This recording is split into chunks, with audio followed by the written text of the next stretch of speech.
Hey guys, నేను hair straightening చేసుకోవాలనుకుంటున్నాను first time. అది ఎలా టర్న్ అవుట్ అయింది, ఎలా చేసుకున్నానో ఈ వీడియోలో అయితే ఎక్స్ప్లెయిన్ చేసేస్తాను. నా హెయిర్ని అయితే 2 పార్ట్స్గా తీసుకున్నాను. 1 పార్ట్ని క్లిప్గా పెట్టేసి ఇంకా ఎనదర్ పార్ట్ని తీసి 2 పార్ట్స్గా చేసుకున్నాను.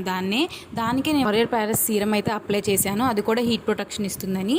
సో నోవాది నా దగ్గర ఉన్న హెయిర్ స్ట్రైట్నింగ్ టెంపరేచర్ కంట్రోల్ చేస్తుంది. దాంతో నేనైతే హెయిర్ స్ట్రైట్నింగ్ స్టార్ట్ చేసేసాను. సో ఎప్పుడైనా హెయిర్ స్ట్రైట్నింగ్ చేసేటప్పుడు బ్యాక్ సైడ్ నుంచి తీసుకొని చేయాలి.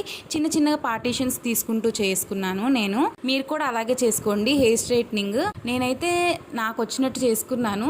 మీకు ఎలా అనిపించిందో కమెంట్ చేయండి. నా 1 సైడ్ అయితే ఇలా టర్న్ అవుట్ అయింది. అండ్ సెకండ్ సైడ్ చూసారా నాది ఎంత కర్లీగా ఉందో. నెక్స్ట్ ఇట్ సైడ్ ఉన్న పార్ట్ కూడా తీసుకొని నేనైతే హెయిర్ స్ట్రైట్నింగ్ స్టార్ట్ చేశాను. సో హెయిర్ స్ట్రైట్నింగ్ సేమ్ అట్ట ఎలా చేశాను, ఇటు కూడా అలా చేశాను. లాస్ట్కి ఇలా టర్న్ అవుట్ అయింది, కానీ బ్యాక్ సైడ్ వేస్తే అంత కనపడలేదు, కానీ ఫ్రంట్ సైడ్ వేస్తే కొంచెం చేంజ్ అయితే కనపడింది. నా ఛానల్ ఇంకా ఎవరైనా సబ్స్క్రైబ్ చేస్తే సబ్స్క్రైబ్ చేయండి. అంతే వీడియో. Bye bye.